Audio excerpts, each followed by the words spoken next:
Celébrase en moitas escolas do mundo un acto simbólico para recordar que todos os días hai que seguir loitando pola paz. Chámaselle DNEP, acrónimo que significa Día Escolar da Non Violencia e da Paz. Faise neste 30 de xaneiro para conmemorar o aniversario da morte de Mahatma Gandhi. Mahatma significa grande alma. Gandhi foi un gran defensor do principio de non agresión, defensor da paz. Temos a sorte, de momento, de estar no medio mundo que non está en guerra, pois hai máis de 40 países que sí que están, como por exemplo, México, Siria, Irak, Sudán, Israel, Palestina, Uzbequistán, Somalia, Nigeria, Egipto, Libia, República Democrática do Congo, Ucrania, Rusia, Pakistán, Birmania, India, Colombia, Filipinas, China, Yemen, Tailandia, Líbano, Perú, Turquía, Uganda, Armenia, Azerbaiyán, Argelia, Malí, Mauritania, Mozambique, e así ata cubrir medio mapa mundi. Tedes razón, son moitos países, e aínda por riba, entre os soldados, hai máis de 300.000 que son nenos e nenas. Hoxe, dende Campolongo, Escola Asociada a UNESCO, imos recitar unhas frases, acompañadas con xestos de yogote, que contan historias de dous dos conflictos bélicos que antes citamos.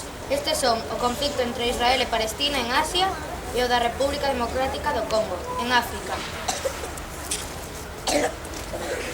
As frases sobre Israel e Palestina son unha de Nelson Mandela e as outras son declaracións da ONU, de representantes que hai neste organismo internacional e que se manifestaron durante estes últimos anos, especialmente no 2014, que foi o Ano Internacional de Solidaridade co pobo palestino.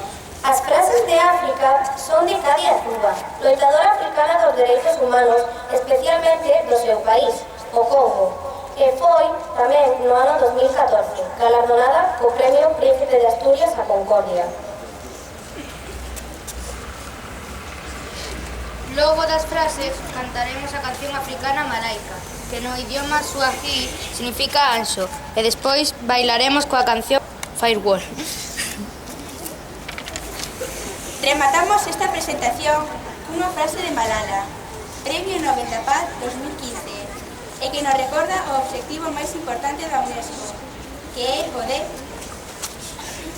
Construir a paz na mente dos homes. A frase de Malala di: un neno, un mese e un libro pode cambiar o mundo. Seguimos coas frases de yogote. Que suba tercero D e se prepare tercero C.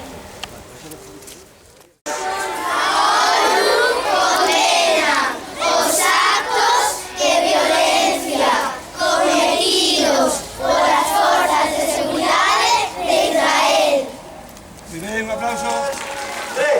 O pobo palestino ten dereito a exercer as súas soberanías sobre os territorios ocupados. Un aplauso.